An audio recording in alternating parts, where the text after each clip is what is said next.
রাজনীতিবিদ যারা রয়েছে তাদের অভিজ্ঞতা এবং তরুণদের তেজদীপ্ত এবং অকুত ভয় যে নেচার রয়েছে সেটার মিথস্ক্রিয়ায় আমরা পরবর্তী বাংলাদেশ বিনির্মাণ করব।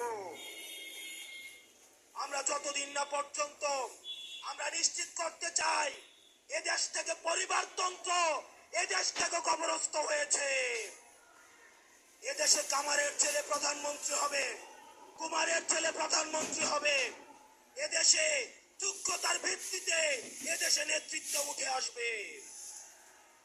আমরা স্পষ্ট করতে চাই আমরা একটা সুন্দর বাংলাদেশ করতে চাই, যে বাংলাদেশে আমাদের মধ্যে কোনো ধরনের ভেদাভেদ থাকবে না। আমাদের রাজনৈতিক পরমত সহিষ্ণুতা থাকবে, মত প্রকাশের স্বাধীনতা থাকবে, আমাদের দ্বিমত প্রকাশের স্বাধীনতা থাকবে।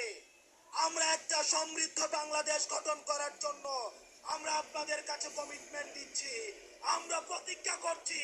এই প্রতিজ্ঞার সাথে কারা কারা একমত রয়েছেন? ও ইনকিলাব জিন্দাবাদ, ইনকিলাব জিন্দাবাদ, ইনকিলাব জিন্দাবাদ, ইনকিলাব জিন্দাবাদ। আপনাদের সাথে দেখা হবে আমাদের তরুণদের স্বপ্নের বাংলাদেশে। আসসালামু আলাইকুম ওয়া রাহমাতুল্লাহ।